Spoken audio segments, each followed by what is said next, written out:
ಇವತ್ತು ನಾನು ಬೇಳೆ ಹಾಕಿ ಸಾಂಬಾರನ್ನ ಹೇಗೆ ಮಾಡೋದು ಅಂತ ಹೇಳ್ತೀನಿ.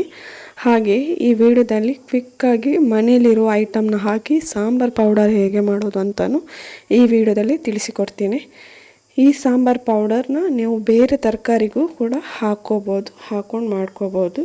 ಇವಾಗ ನಾವು ಸಾಂಬಾರನ್ನ ಹೇಗೆ ಮಾಡೋದು ಅಂತ ಸ್ಟೆಪ್ ಬೈ ಸ್ಟೆಪ್ ನೋಡ್ಕೊಂಡು ಹೋಗುವ. ಇಲ್ಲಿ ನಾನೊಂದು ಪ್ಯಾನ್ ಇಟ್ಕೊಂಡಿದ್ದೀನಿ.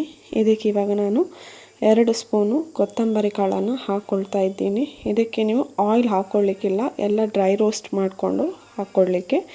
ಹಾಗೆ ನಾನಿಲ್ಲಿ ಒಂದು ಸ್ಪೂನು ಜೀರಿಗೆ ಕಾಳನ್ನು ಕೂಡ ಹಾಕ್ಕೊಳ್ತಾ ಇದ್ದೀನಿ.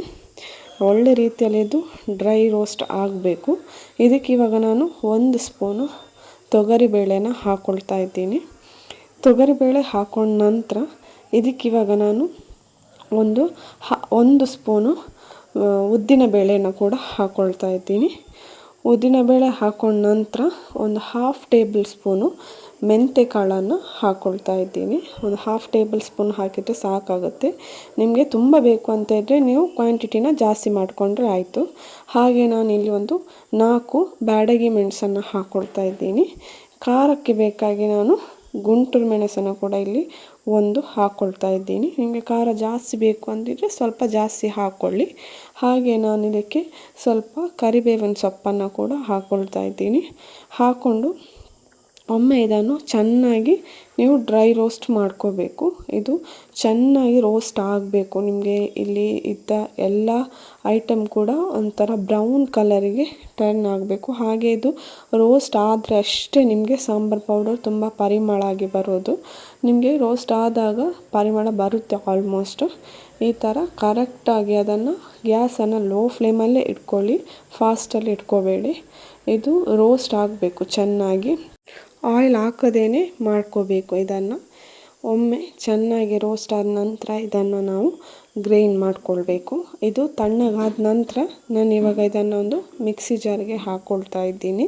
ಇವಾಗ ನೋಡ್ಬೋದು ಕಲರೆಲ್ಲ ಚೇಂಜ್ ಆಗಿದೆ, ಬ್ರೌನ್ ಕಲರ್ಗೆ ಟರ್ನ್ ಆಗಿದೆ. ಈ ಥರ ಆದರೆ ನೀವು ಗ್ರೈಂಡ್ ಮಾಡ್ಕೋಬೋದು. ಇದಕ್ಕೆ ಇವಾಗ ನಾನು 1/2 ಟೇಬಲ್ ಸ್ಪೂನು ಅರಿಶಿನ ಪುಡಿನ ಹಾಕ್ಕೊಳ್ತಾ ಇದ್ದೀನಿ. ಹಾಗೆ 1/2 ಟೇಬಲ್ ಸ್ಪೂನು ಕರಿಮೆಣಸಿನ ಪುಡಿನ ಹಾಕ್ಕೊಳ್ತಾ ಇದ್ದೀನಿ. ಇದನ್ನು ಹಾಕ್ಕೊಂಡು ನೀವು ಇವಾಗ ಚೆನ್ನಾಗಿ ಇದನ್ನು ಗ್ರೈಂಡ್ ಮಾಡ್ಕೋಬೇಕು.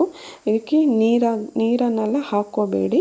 ಈ ಪೌಡರ್ನ ನೀವು ಒಂದು ತಿಂಗಳು ನೀವು ಸ್ಟೋರ್ ಮಾಡಿ ಇಟ್ಕೋಬೋದು.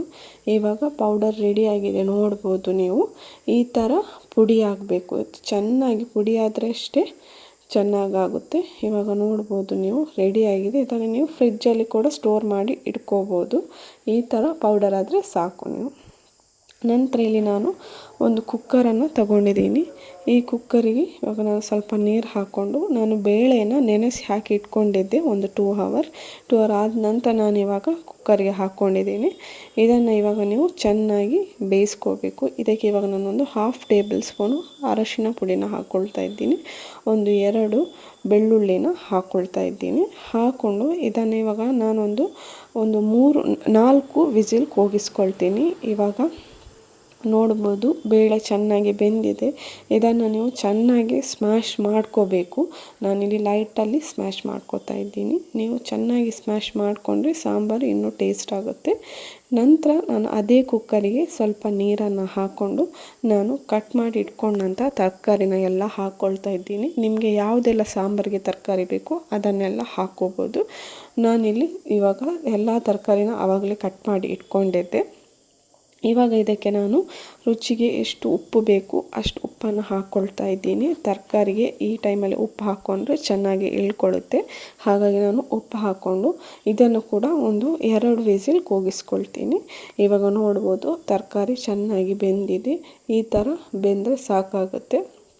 ಈ ನೀರನ್ನು ಕೂಡ ಅಷ್ಟೇ ನೀವು ಮತ್ತೆ ಕೂಡ ಯೂಸ್ ಮಾಡ್ಕೋಬೋದು. ಇವಾಗ ನಾನಿಲ್ಲಿ ಒಂದು ಪ್ಯಾನನ್ನು ಇಟ್ಕೊಂಡು ಇದಕ್ಕೆ ನಾನು 2 ಸ್ಪೂನು ಎಣ್ಣೆನ ಹಾಕ್ಕೊಳ್ತಾ ಇದ್ದೀನಿ.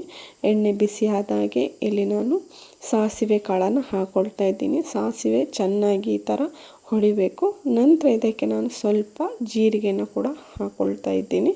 ಜೀರಿಗೆ ಕೂಡ ಅಷ್ಟೇ ಎಣ್ಣೆಯಲ್ಲಿ ಚೆನ್ನಾಗಿ ಫ್ರೈ ಆದ ನಂತರ 1/2 ಟೇಬಲ್ ಸ್ಪೂನು ಉದ್ದಿನ ಬೇಳೆನ ಹಾಕ್ಕೊಳ್ತಾ ಇದ್ದೀನಿ.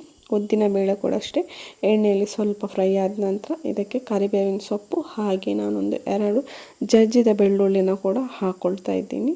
ಹಾಕ್ಕೊಂಡು ಇದನ್ನು ಎಣ್ಣೆಯಲ್ಲಿ ಒಮ್ಮೆ ಚೆನ್ನಾಗಿ ಮಿಕ್ಸ್ ಮಾಡ್ಕೊಳ್ಳಿ. ಬೆಳ್ಳುಳ್ಳಿ ಎಲ್ಲ ಚೆನ್ನಾಗಿ ಫ್ರೈ ಆಗಬೇಕು. ಈ ಥರ ಫ್ರೈ ಆದ ನಂತರ ನಾವು ಕಾಯಿ ಮೆಣಸನ್ನು ನಾನು 2 ಕಟ್ ಮಾಡಿ ಇಟ್ಕೊಂಡಿದ್ದೆ. ಇವಾಗ ನಾನು ಅದನ್ನು ಇದಕ್ಕೆ ಹಾಕ್ಕೊಳ್ತಾ ಇದ್ದೀನಿ.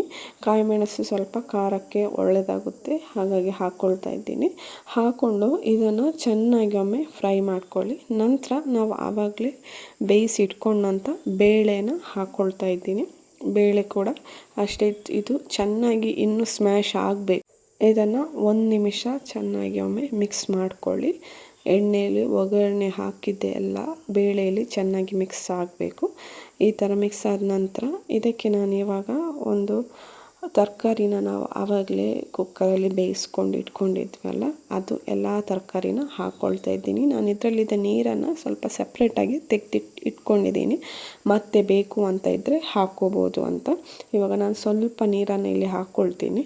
ನಮಗೆ ಸ್ವಲ್ಪ ಇದು ದಪ್ಪ ಆಯಿತು, ಯಾಕಂದರೆ ಮತ್ತೆ ಬೆಂದ ನಂತರ ಇನ್ನೂ ಸ್ವಲ್ಪ ದಪ್ಪ ಆಗುತ್ತೆ ಸಾಂಬಾರು. ಹಾಗಾಗಿ ನಾನು ಇವಾಗ ಇಲ್ಲಿ ಸ್ವಲ್ಪ ಜಾಸ್ತಿನೇ ನೀರು ಹಾಕ್ಕೊಂಡಿದ್ದೀನಿ. ಇವಾಗ ನೀವು ಇಲ್ಲಿ ಉಪ್ಪು ಬೇಕು ಅಂತ ಇದ್ದರೆ ಹಾಕ್ಕೊಳ್ಳಿ, ಯಾಕಂದರೆ ನಾವು ತರಕಾರಿಗೆ ಉಪ್ಪು ಹಾಕ್ಕೊಂಡಿರ್ತೀವಿ, ಹಾಗಾಗಿ ನೋಡಿಕೊಂಡು ಹಾಕ್ಕೊಳ್ಳಿ. ಹಾಗೆ ನಾವು ರೆಡಿ ಮಾಡಿ ಇಟ್ಕೊಂಡಂಥ ಸಾಂಬಾರು ಪೌಡರನ್ನು ಕೂಡ ನಾನಿಲ್ಲಿ ಹಾಕ್ಕೊಳ್ತಾ ಇದ್ದೀನಿ. ಹಾಕ್ಕೊಂಡು ಚೆನ್ನಾಗಿ ಒಮ್ಮೆ ಮಿಕ್ಸ್ ಮಾಡ್ಕೊಳ್ಳಿ. ಇದು ಎಲ್ಲ ಸ್ಪ್ರೆಡ್ ಆಗಬೇಕು, ಮಸಾಲ ಚೆನ್ನಾಗಿ ಮಿಕ್ಸ್ ಮಾಡ್ಕೊಳ್ಳಿ. ಇದರಲ್ಲಿ ತರಕಾರಿಗೆಲ್ಲ ಮಸಾಲ ಎಳ್ಕೋಬೇಕು. ಈ ಥರ ಮಿಕ್ಸ್ ಮಾಡ್ಕೊಂಡ ನಂತರ ಉಪ್ಪೆಲ್ಲ ಕರೆಕ್ಟ್ ಇದೆಯಾ ಅಂತ ಒಮ್ಮೆ ನೋಡ್ಕೊಳ್ಳಿ. ಇವಾಗ ನಾನು ಇದಕ್ಕೆ ಸ್ವಲ್ಪ ಹುಳಿ ನೀರನ್ನು ಹಾಕ್ಕೊಳ್ತಾ ಇದ್ದೀನಿ.